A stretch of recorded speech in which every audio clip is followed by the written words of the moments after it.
रंग बिरंगी पहचान। अलवर से लेकर जैसलमेर तक, श्री गंगानगर से लेकर प्रतापगढ़ तक, संपूर्ण राजस्थान को कवर करते हैं हम। राजस्थान की हर खबर देखते रहिए डीपीके न्यूज पर। नमस्कार, डीपीके न्यूज में आप सभी का स्वागत है। मैं आपके साथ आरवी। आइए नजर डालते हैं गांव से लेकर शहर तक की सभी खबरें फटाफट अंदाज में। राजस्थान पुलिस के वर्तमान डीजीपी एमएल लाठर आज सेवानिवृत्त हो रहे हैं। इस मौके पर आरपीए और पुलिस मुख्यालय में विदाई कार्यक्रम चल रहे हैं।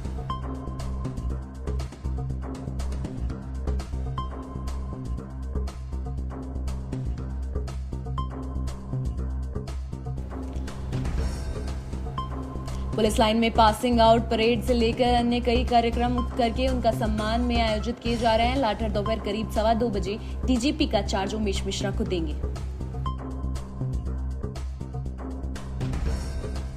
जिनके बाद विदाई कार्यक्रम होगा। डीजीपी उमेश मिश्रा राजस्थान पुलिस के 35वें डीजीपी कहलाएंगे। इसके पहले लाठर और अन्य सीनियर अफसरों के लिए पुलिस कमिश्नरेट में बुधवार रात डिनर का आयोजन किया गया।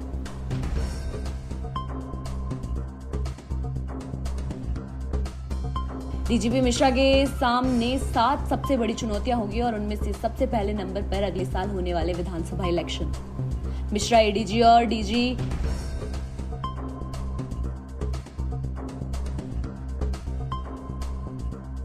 इंटेलिजेंस के पद पर काफी समय निकाल चुके हैं। वह हर जिले में एसपी से लेकर आईजी और आईडीजी के बारे में पूरी जानकारी रखते हैं।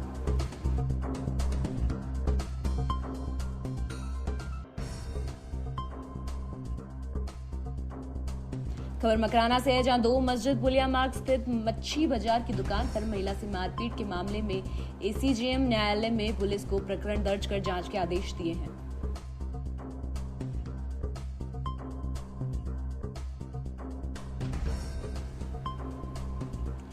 अधिवक्ता नूर हसन ने बताया कि गुरुद्वारा के पास निवासी कुलसुम पत्नी अब्दुल जब्बार ने इमादुद्दीन बल्खी उर्फ मुन्ना और एक अन्य ने गाली गलौज देकर मारपीट की।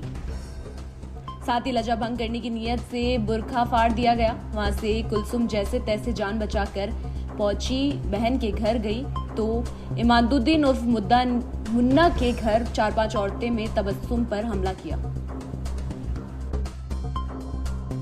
जोधपुर शहर के नागौरी गेट इलाके में एक परिवार एक हमले का सीसीटीवी फुटेज सामने आया। दिन दहाड़े तलवारों से हुए इस हमले में शहर की कानून व्यवस्था पर सवाल खड़े कर दिए हैं।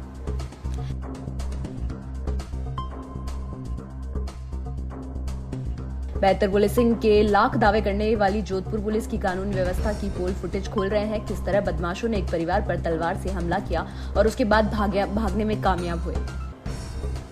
जहां हीरालाल सरगरा के घर पर आकाश सरगरा, अजय सरगरा, अनिल बिश्नोई समेत 11 लोगों ने हमला किया। नागौरी गेट थाना अधिकारी शेष करण ने बताया कि मामूली विवाद में ये हमला हुआ।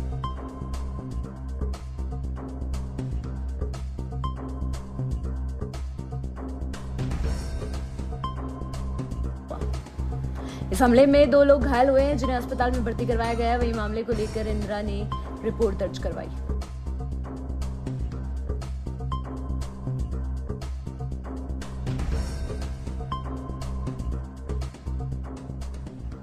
रिपोर्ट धारा 307 यानी हत्या का प्रयास और SC/ST एक्ट में दर्ज की गई है और मामले का अनुसंधान जारी है।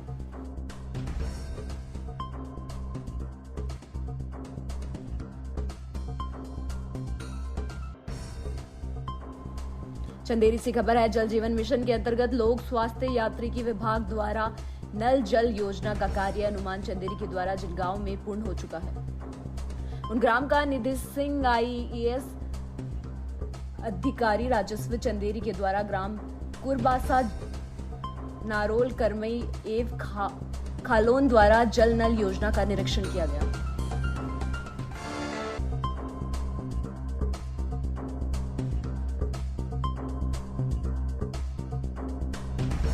जिसमें ग्राम कुरवासा में नल जल योजना की संचालन ठीक तरह से हो पाया और ग्राम जालसन, नारोन, कमई एवं खाकलोन में नल कनेक्शन टूटे अथवा सही स्थिति में नहीं पाए गए।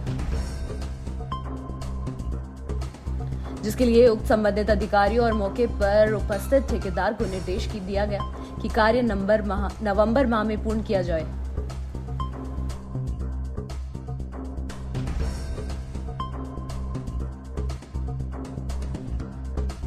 इसके संबंध में विद्युत विभाग से भी जानकारी मांगी गई और विद्युत विभाग के अधिकारियों को निर्देश किया गया कि उक्त विद्युत की समस्या का तत्काल ठीक कराया जाए।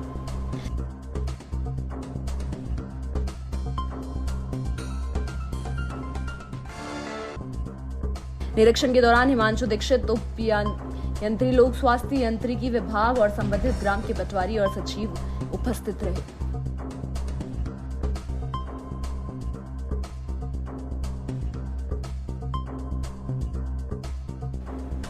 चंदेरी क्षेत्र में ग्राम पंचायत मुरादपुर और भ्रष्टाचार को लेकर कि मामला दिन ब दिन तूल पकड़े जा रहा है, लेकिन यहाँ के जिम्मेदार अधिकारी इस जिम्मेदारी से अनजान बने।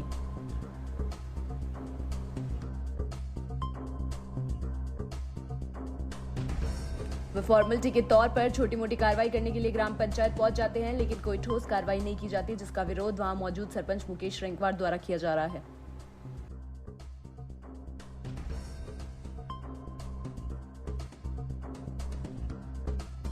तो इस समस्या को लेकर सीएम शिवराज तक शिकायत कर दी, लेकिन मध्य प्रदेश के मुख्यमंत्री शिवराज सिंह चौहान को मेल के जरिए आवेदन दिया गया।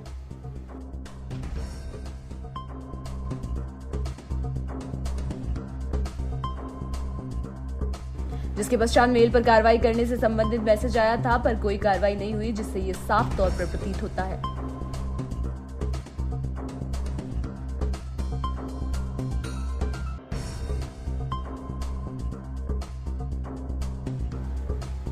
यहाँ कर्मचारियों को संरक्षण प्राप्त या के मौजूद जिम्मेदार अधिकारी कार्रवाई करने से डरते हैं, जिससे ये दोषियों पर कोई कार्रवाई नहीं कर पाते।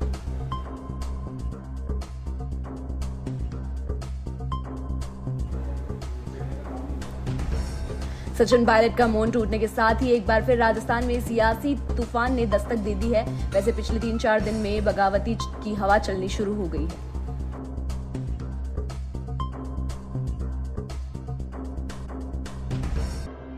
ये तूफान क्या करेगा, क्या हवा इस झोंके की तरह होगी, या क्या तबाही मचाएगा? हालांकि राजनीतिक पंडित तो इसे चक्रवर्ती तूफान मान रहे हैं।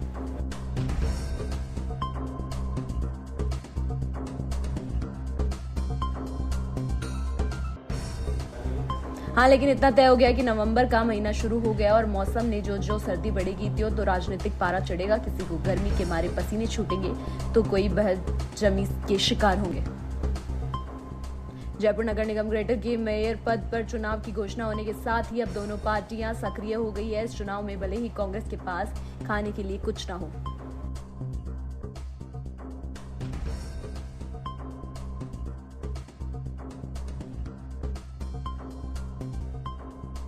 कांग्रेस ने चुनाव को 2 प्लान पर काम करने की तैयारी की है। इसका पहला, खुद का उम्मीदवार उतारकर भाजपा के पार्षदों पर क्रॉस वोट लेकर रिपोर्ट लेना, या दूसरा, भाजपा के ही किसी पार्षद को समर्थन देकर उसे मेयर बनाना।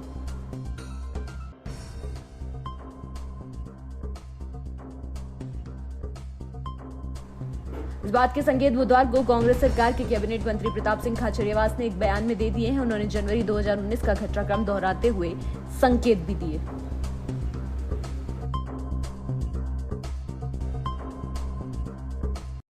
फिलहाल इस बुलेटिन में इतना ही। नमस्कार।